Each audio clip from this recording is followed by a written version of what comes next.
Bendiciones, hermanas y amigas que ven este programa El Camino de la Mujer Virtuosa, en donde hablamos de mujeres que aparecen en la Biblia y aunque vivieron en otra época, nos damos cuenta que ellas vivieron las mismas circunstancias que actualmente vivimos nosotras, y a través de la palabra nos damos cuenta cómo ellas, al acercarse a Dios, encontraron la solución, la salida que les cambiaron la vida, no solo a ellas, sino también a su familia. En esta ocasión yo tengo el privilegio de hablar acerca de Ana. Acompáñenme a ver quién era Ana. Toda la historia de esta mujer la encontramos en el primer libro de Samuel, en el capítulo 1. ¿Quién era Ana? Elcana tenía dos mujeres. El nombre de una era Ana y el de la otra Penina. Penina tenía hijos, pero Ana no los tenía. Podemos ver que el significado de Ana es la gracia de Dios. Ella fue la esposa más amada de este varón llamado Elcana. En ese tiempo recordemos que era permitido que los hombres pudieran tener dos o más esposas. En este caso, Ana era una de las dos esposas de Elcana y según nos dice la Biblia, era la más amada. ¿Cuál era la condición de Ana? Luego vemos en el primer libro de Samuel en el capítulo 1, versículos del 4 al 8, que dice: cuando Elcana ofrecía el sacrificio, daba su ración correspondiente a Penina y a todos los hijos e hijas de ella. Pero a Ana le daba una ración especial porque la amaba mucho, a pesar de que el Señor le había impedido tener hijos. Por esto, Penina, que era su rival, la molestaba y se burlaba de ella, humillándola, porque el Señor la había hecho estéril. Cada año, cuando iban al templo del Señor, Penina la molestaba de este modo. Por eso Ana lloraba y no comía. Entonces le decía Elcana, su marido: Ana, ¿por qué lloras? ¿Por qué estás triste y no comes? ¿Acaso no soy para ti mejor que 10 hijos? Podemos ver, como les decía anteriormente, que no era la única esposa. Imagínense, solo con ese hecho nos podemos imaginar cómo se sentía Ana de compartir a su esposo. Aparte de eso, la otra esposa sí le podía dar hijos y Ana no le podía dar hijos, pero aquí hay un dato bastante interesante, que el Señor le había impedido tener hijos. O sea, ella estaba estéril por un propósito que el Señor tenía para ella y que a lo largo de esta palabra nos vamos a ir dando cuenta que todo esto era parte de un propósito que el Señor tenía, no solo para ella, sino para toda una nación. ¿Qué hizo Ana? Las acciones de Ana. Una vez, después de comer lo que fue ofrecido como sacrificio en Silo, Ana se levantó y fue a orar. El sacerdote Elí estaba sentado en su lugar de costumbre junto a la entrada del tabernáculo. Como les decía anteriormente, la vida de Ana era muy difícil estar viviendo en esa situación. Y llegó un momento que estaban ofreciendo sacrificio y ella se levantó a orar. Y viene a mi memoria lo que dice en Salmos 5:7, que dice: busco al Señor en oración con reverencia, con humildad. Gracias a tu amor inagotable puedo entrar en tu casa, adoraré en tu templo con la más profunda reverencia.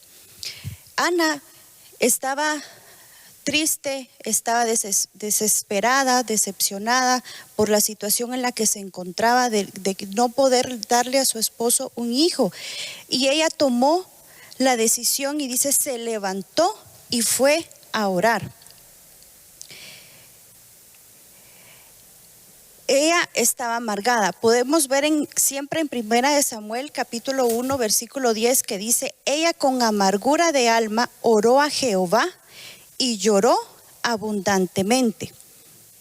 Yo estaba comparando esta situación de Ana. Cuando uno escudriña la Biblia, se puede dar cuenta de que Ana estaba en la misma condición de su alma como estaba Ruth, como estaba Noemí y como estaba Job. Recordemos que Noemí y Job sufrieron la pérdida de seres queridos y pasaron por pruebas muy duras, y ellos llegaron al punto de estar amargados, de estar en esa condición de amargura del alma.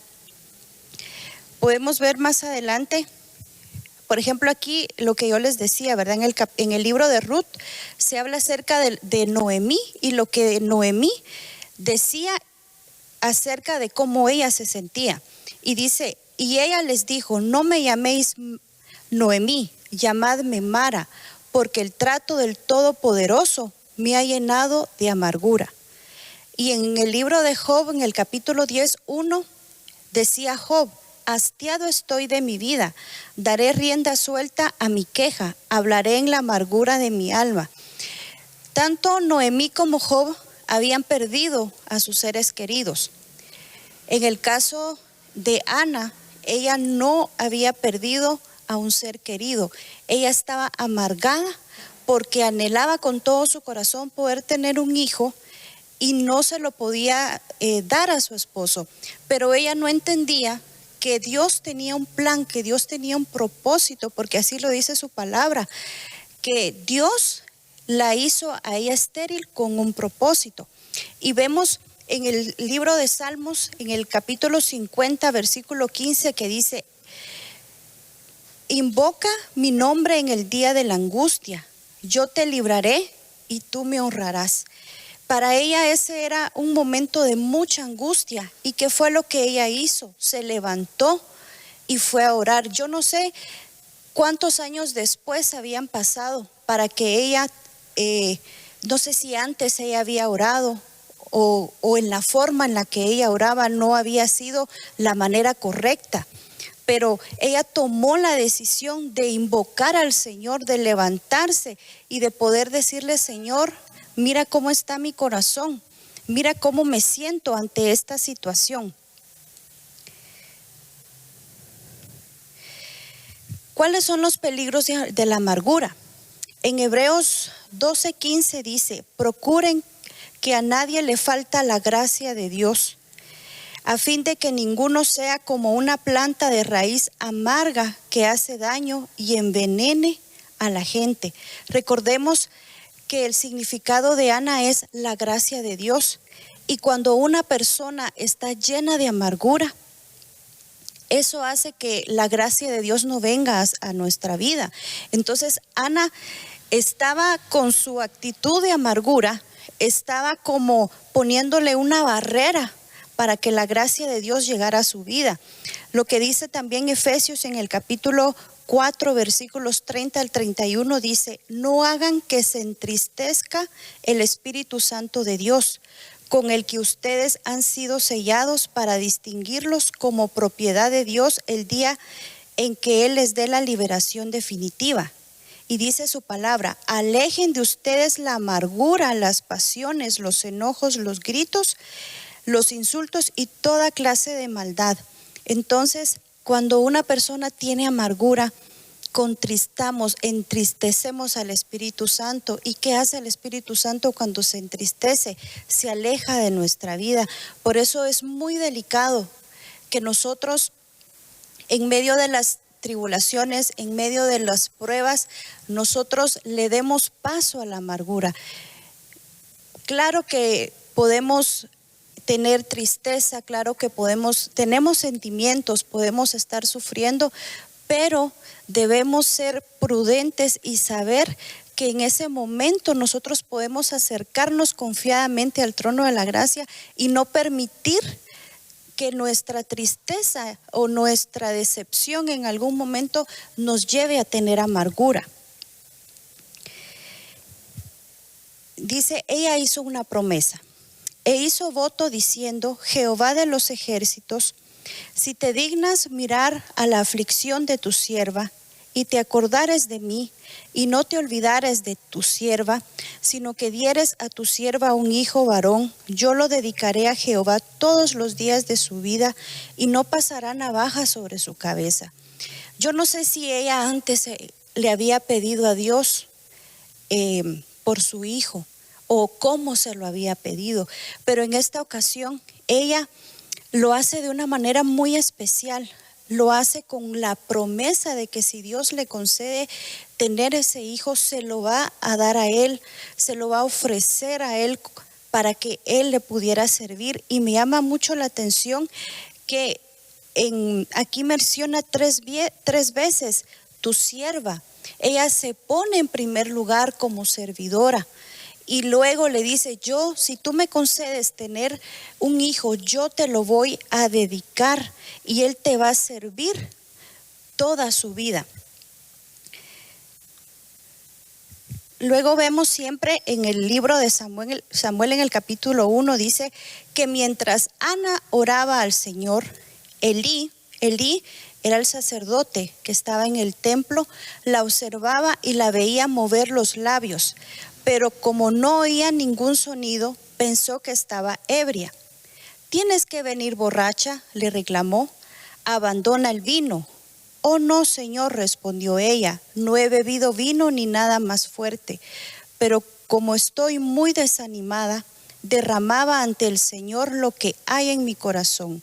No piense que soy una mujer perversa, pues he estado orando debido a mi gran angustia y a mi profundo dolor». En ese caso le dijo Elí, «Ve en paz, que el Dios de Israel te conceda lo que le has pedido». «Oh, muchas gracias», exclamó ella. Así que se fue, comenzó a comer de nuevo y ya no estuvo más triste. Entonces ella vino y se ministró delante del Señor. Claro que el Señor sabía su condición, porque el Señor conoce nuestros sentimientos, el Señor conoce nuestros pensamientos, el Señor conoce lo que hay en nuestro corazón. Pero era necesario que ella lo confesara, era necesario que ella le dijera al Señor cómo se sentía. Y lo que dice en el libro de Romanos, capítulo 8, versículo 26, dice, «Y de la misma manera también el Espíritu Santo nos ayuda en nuestra debilidad, porque no sabemos orar como debiéramos, pero el Espíritu Santo mismo intercede por nosotros con gemidos indecibles». Si no sabemos cómo orar, si no sabemos cómo decirle al Señor cómo nos sentimos, podemos pedirle al Espíritu Santo que nos ayude. Podemos pedirle al Espíritu Santo que nos enseñe a orar. Pero me llama la atención porque dice que el sacerdote Elí pensaba que ella estaba borracha. Yo no sé cómo ella estaba orándole al Señor, con qué desesperación. Pero el Espíritu Santo dice que Él intercede por nosotros con gemidos indecibles. El sacerdote Elí no entendía, no comprendía lo que ella decía, porque yo no sé con qué aflicción ella estaba orando, pero el Señor, Dios sí estaba escuchando su oración.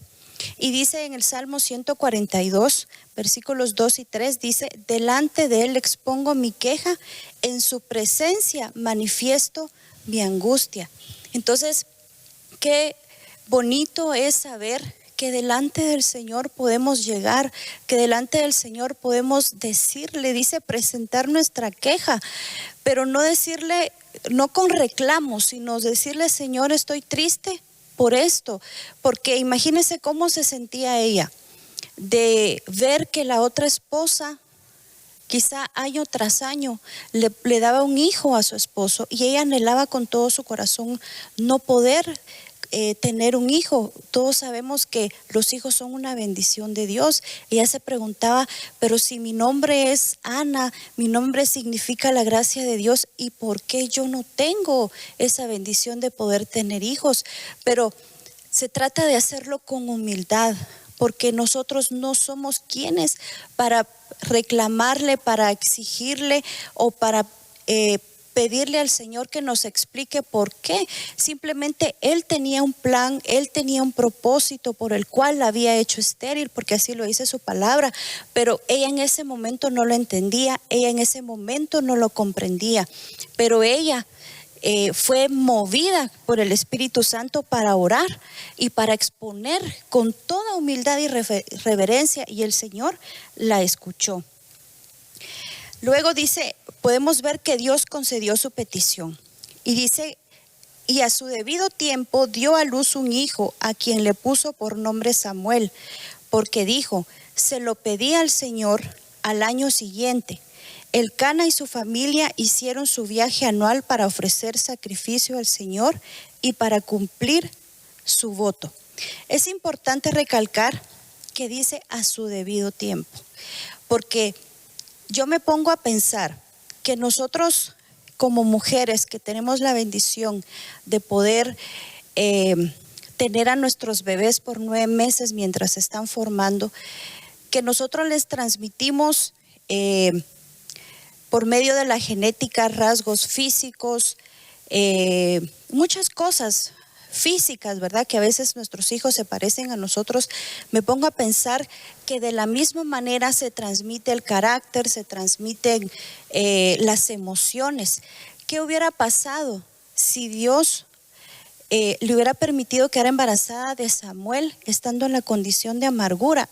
¿Qué hubiera, dice, le hubiera transmitido amargura a ese bebé? Y nosotros sabemos que Dios tenía un propósito por el cual Dios la había hecho estéril. Dios sabía que le iba a conceder a su hijo, porque en los planes de Dios estaba que Samuel naciera, pero sabía que en su debido momento Dios se lo iba a conceder. Entonces eso es algo que nosotros debemos de tener muy claro, que las cosas se dan en el tiempo establecido que Dios tiene, no en el tiempo cuando nosotros queremos las cosas. Luego vemos que dice: Ana cumple su promesa, porque eso es muy importante. Dios cumple con su promesa, pero cuando nosotros hacemos una promesa también debemos cumplirla. Y dice: pero Ana no quiso ir con ellos, y por eso le dijo a su marido: cuando el niño ya pueda comer solo, yo misma lo llevaré al santuario y se lo entregaré a Dios. Ahí se quedará a vivir. Elcana le dijo: haz lo que te parezca mejor, que el niño se quede contigo hasta que pueda comer solo, y que Dios cumpla su promesa. Ana se quedó con su hijo y lo cuidó hasta que el niño comenzó a comer solo. Fue entonces cuando Ana lo llevó al santuario de Silo. También llevó como ofrenda un novillo de 3 años, vino y 20 kilos de harina. Elcana le dijo: haz lo que te parezca mejor, que el niño se quede contigo hasta que pueda comer solo y que Dios cumpla su promesa. También llevó como ofrenda un novillo de 3 años, vino y 20 kilos de harina. Después de presentar en el altar al novillo, Ana y su esposo le entregaron el niño al sacerdote Elí. Y Ana le dijo: Señor mío, hace tiempo yo estuve aquí orando a Dios. Yo le pedí este niño y él me lo concedió. Por eso ahora se lo entrego para que le sirva todos los días de su vida. Y todos ellos adoraron a Dios. Ella cumplió su promesa. Ella entendió que Dios tenía un plan no solo para ella, sino para Samuel. Y ella lo llevó y lo entregó al sacerdote Elí para que él lo terminara de formar y él pudiera empezar su ministerio. Ahora, para finalizar, ¿quién fue el hijo de Ana? Ya sabemos que se llama Samuel. Dice que él fue el líder de Israel durante el crítico periodo de transición entre jueces y la monarquía. El primer profeta de Israel, el último de los jueces. Estableció el movimiento profético y fue fundador de la escuela de los profetas. Imagínense qué gran varón de Dios. Imagínense, Ana no sabía que ella había sido la elegida para ser la madre de este gran servidor del Señor. Pero ella no comprendía que los planes que Dios tenía, y ella llegó a amargarse porque tenía un tiempo establecido para que Samuel naciera. Por eso Dios estaba guardando su vientre, porque él sabía en qué momento él iba a poner a ese bebé en el vientre de Ana. También la estaba guardando a ella, la estaba preparando, porque me imagino que ella tuvo que tener cierta madurez espiritual para poder educar y criar a su hijo. Y yo le quiero decir lo que dice en Jeremías 1:5, dice: yo sabía exactamente quién serías antes de crearte en el vientre de tu madre. Te elegí antes de que nacieras para que fueras profeta de las naciones. Esto se lo dijeron a Jeremías, pero también aplica para Samuel y aplica para cada uno de nosotros. Dios tiene un plan para nosotros y a veces nos podemos estar amargando porque creemos que Dios no nos escucha, porque creemos que Dios nos cierra una puerta, porque creemos que Dios no nos envía una bendición. Pero debemos de entender con el ejemplo de Ana que Dios tiene todo bajo control, que Dios tiene un plan, que Dios tiene un propósito y que no debemos de amargarnos, que no debemos de desesperarnos, sino más bien pedirle al Señor que nos dé sabiduría para discernir el tiempo, porque puede que el Señor nos esté preparando para darnos esa bendición, porque muchas veces estamos en una etapa de inmadurez para recibir esas bendiciones y muchas veces no vamos a saber hacer lo correcto.